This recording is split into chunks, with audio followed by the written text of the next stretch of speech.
I'm a big fan of Legos, obviously, and a big fan of Lord of the Rings. So when LEGO announced that the sure-to-be epic set of Rivendell would be released in March, I was pumped. Until I saw the price points of $500. That is way beyond anything I've ever paid for Legos, even for something as amazing as this set. Then I thought, what if I used Legos to buy it? I could start buying some used Legos on Facebook Marketplace and flipping these sets that people didn't want to sort through and sell them at a profit until I reached my goal. You'll have to forgive me as I did not do a great job documenting my journey. Next time will be better. It all started when my wife found a great deal for my son and I, a big Lego storage bin and several other storage bins full of minifigs, pieces, and manuals. We set to work sorting and building sets. It was too hard for a 6-year-old to contain his excitement, so a number of pieces remained in our possession as an exchange for his help on our journey.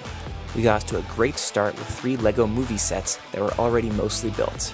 I filled in the remainder and flipped it for $75. Found a couple of unopened VIP add-on bags that sold for $10, followed by a Mario expansion for another $6. Shockingly hard was finding all the pieces for these 4 Mixels, but we did it and we sold them for $27, and I do not even remember how I came up with that random number. A complete Teenage Mutant Ninja Turtle set went for $20, a mostly complete Spider-Man set, minus Doc Ock, went for $20, 3 Toy Story minifigs went for $15, this dragon from an Elf set took forever to sell, but somebody jumped on it for $15 eventually.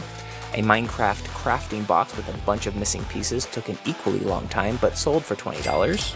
The best single set out of this group was the Star Wars Phantom that sold for $35. We were off to a great start, selling $243 worth of Legos, while keeping the Lego storage bins, tons of random pieces which will come in handy later, minifigs, and a few smaller sets. Next, we stumbled upon someone who really didn't know what they had, selling this Bionicle lot for only $7. Which we flipped almost instantly for $50. A nice $43 profit brought us to $286. Unfortunately, the same person was literally selling a Mega Hulkbuster for $7, but somebody beat me to that. Bummer, because that would have basically got us all the way there. Another easy flip was this Star Wars Sand Speeder. Bought for $8, sold for $25, add 17 to the total, and we're over $300 at $305. Next up was a combination of good and bad luck. I bought a very large lot for $400 with the intention of keeping a number of sets for myself, like the DeLorean, one of my favorites, the Statue of Liberty, Wildflower Bouquet, Groot, Small Hedwig, and the Speed Champions.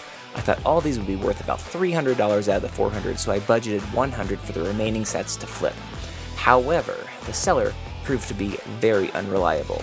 All the used sets were incomplete, missing minifigs, pieces, and manuals. The seller ghosted me about it all, so I had to file a claim with PayPal. Because the bulk was there, they gave me half of it back, $200, essentially making this a free roll for the sets we didn't keep.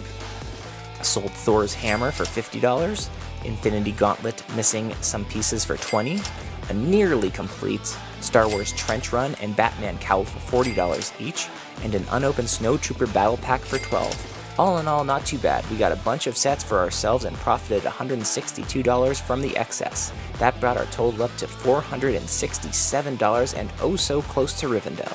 We just needed one more good score and found it in the Harry Potter lot for $40. At this point, I was highly motivated to get to that $540 needed for the set plus tax, so I priced things to sell fast. Whomping Willow set went for $35, Clock Tower $45, Room of Requirement for $10, the Hungarian Horntail Triwizard Challenge and Forbidden Forests for $20 each.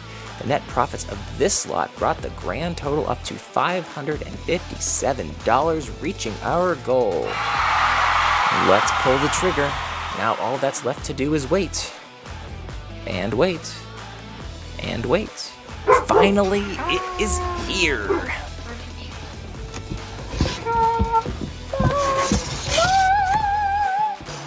Whoa! We're not excited at all.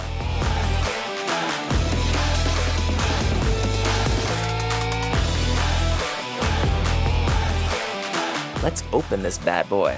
Oh, this is just one of the boxes.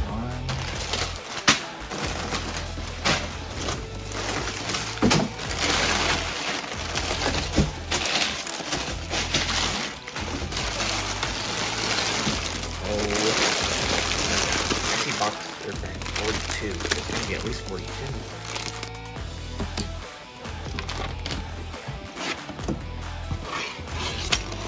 More!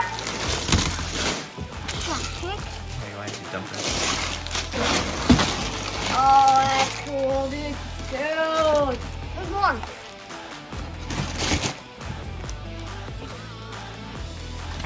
We did help in Rivendell. Yeah. Yeah, we did. I'm swimming in Rivendell. Next up, the fun part, building it. Check out our next video for a full time lapse of Rivendell coming together. We plan on doing this again and again until all our LEGO dreams are fulfilled. Since I picked this reward, little dude gets to pick the next one. Right now he's picking the Gringotts Bank, which retails for $430, but we'll see if he changes his mind before we get the money. Be sure to subscribe so you don't miss our next journey and the Rivendell build. All that's left to do now is celebrate, and I think I'll do that with a LEGO beer. Cheers!